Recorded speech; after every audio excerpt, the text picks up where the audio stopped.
Is Jessica Body, and this will be my ASL to English sample.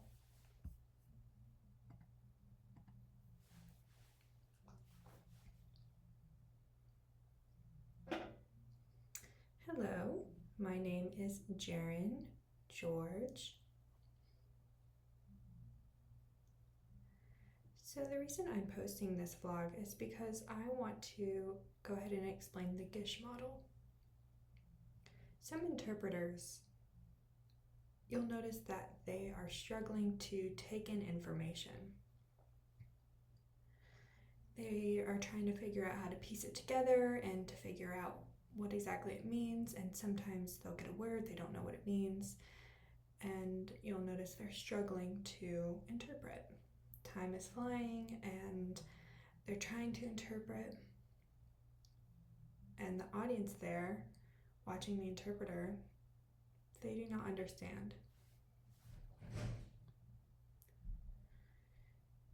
So Gish, he made this model to help interpreters take in this information and really be able to see these structural things and be able to identify specific things. And then they can take that information, really look at it and interpret it so that the audience watching them does understand. So the GISH model, I want to go ahead and show you what it looks like.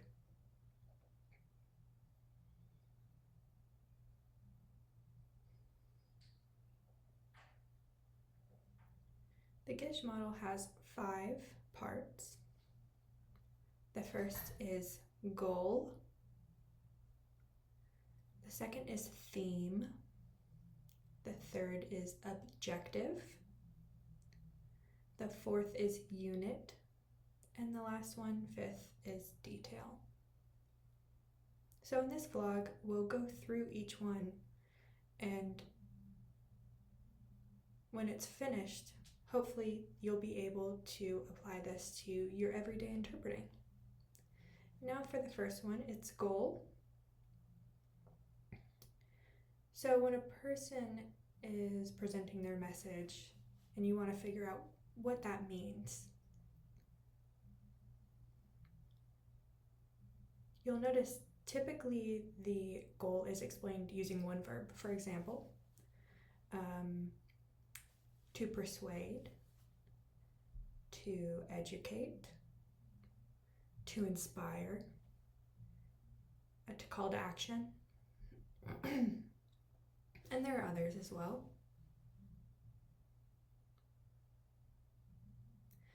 And after you set up the goal, you can begin to envision this to help you with the interpreting process. You'll know things like word choice, structure, how fast or slow to interpret, and it really depends on their goal.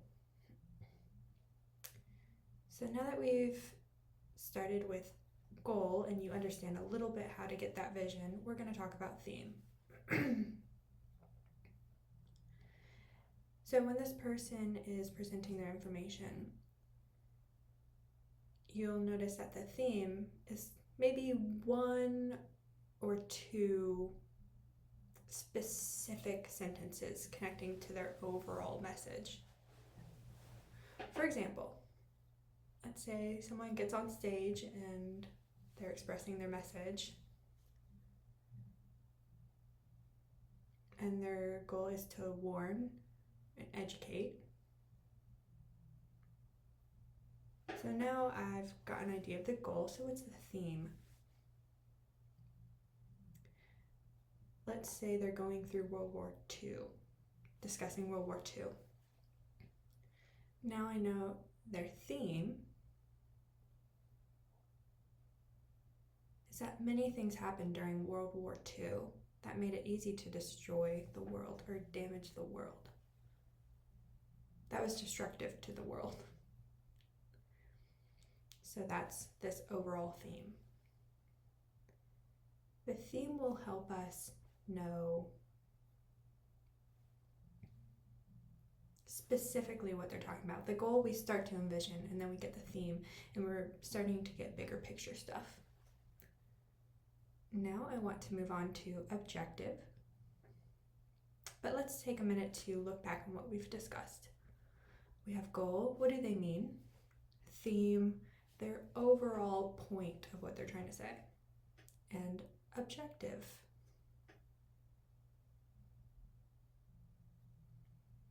Now, when you're watching someone express their message, the objective breaks down these segments. It's important to be able to figure out the goal in each objective, basically. For example, in an educational setting, you'll often hear that the objective is first an opening segment, and then 3 in-depth segments, and then the conclusion.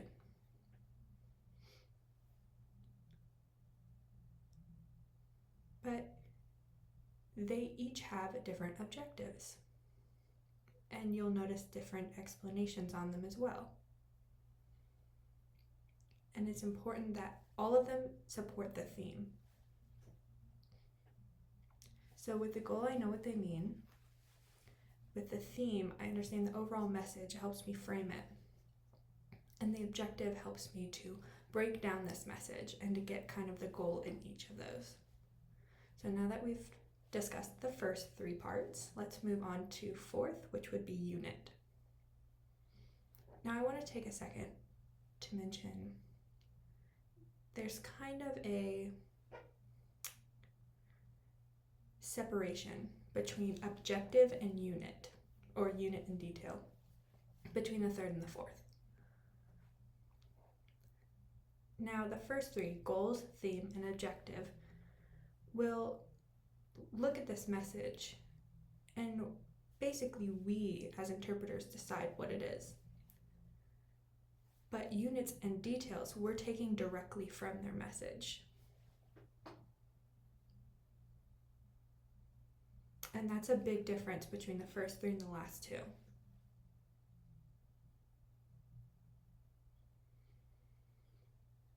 Now, units would be placed under objective.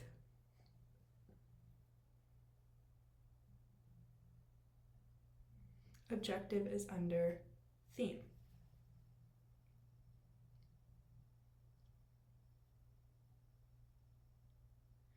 So for example, let's say someone's talking and they have a phrase or someone signs something. We'll take their direct words, quotes, whatever it may be, and use that as our unit. So this is an idea or a concept to support the objective. That is units. It's typically still very short.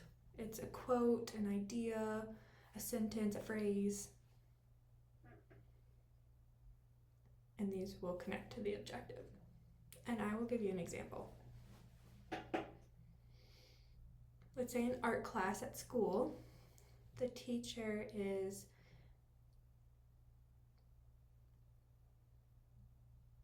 talking, and we know the goal is to educate.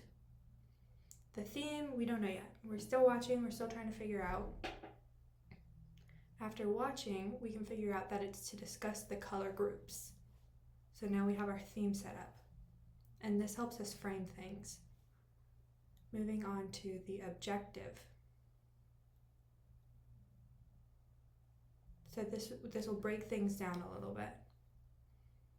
After watching, you understand the first objective is primary colors.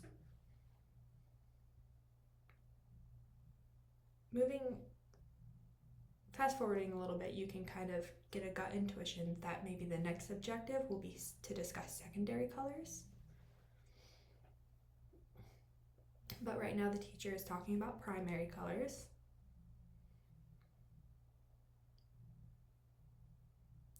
And we can move on to looking at units.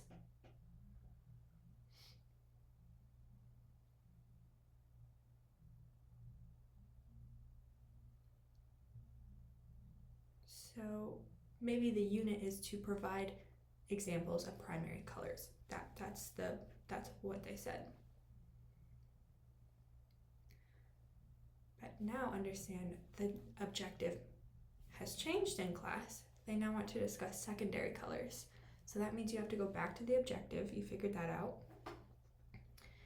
And it's important to be able to do that. Go through each step helps you predict what might happen. And it makes the interpreting process, communication flow much more smooth.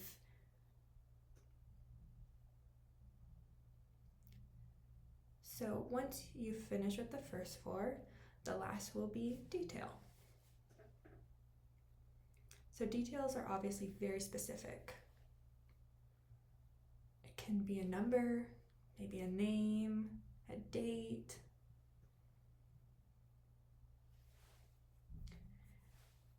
Details are really important because they help us fill in the blanks of these bigger pictures that we've created. So after we get the message, it's important to make sure you fill in all those blanks with those details. That helps us create a clear interpretation.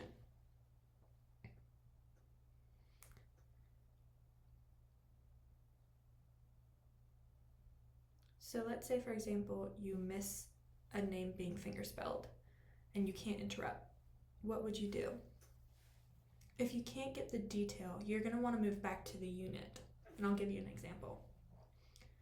Let's say someone is giving a lecture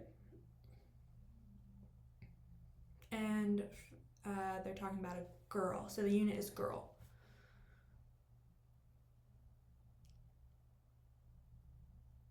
They mention her name and say she went to the store. I can't interrupt. So in my interpretation, I can go ahead and say the girl went to the store. And as I continue taking in their message, I can wait for that name and fill in the blanks as the message continues and as my interpretation continues. And that might be part of your process. Having to backtrack, though, will provide less equivalence in the message. But if you don't get the smaller things like details or units, you can move back to whatever was before.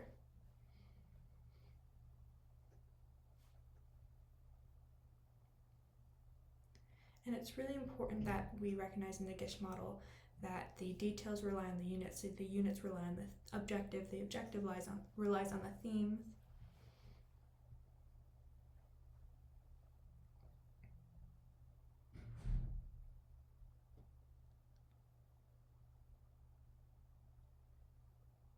And it's also important to notice that the bigger pieces may change. So let's say, for example, the objective changes and you're stuck on the units during that objective, and then all of a sudden it doesn't match a new objective and your interpretation isn't clear. So being sure you know which objective, which detail, which unit, which theme, to be sure that everything is succinct.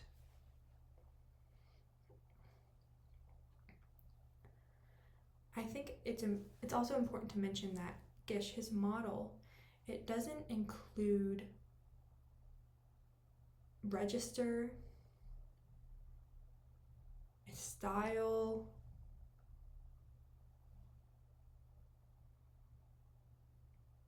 the GISH model is set up to really help us break down information, understand the message and the smaller messages and be able to provide an equivalent interpretation.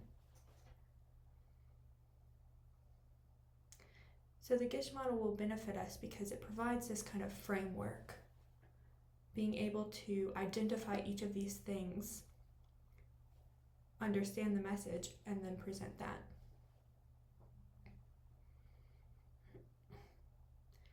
It's also important to recognize that you can backtrack. If you miss a detail, you can go back to the unit. If you miss the unit, you can go back to the objective. And you know for next time that you might be able to fill that in. It's more important to continue with the interpreting process than to be stuck because you don't understand something. So Gish model helps give us this framework to be able to understand information more clearly so that we can continue our interpreting process.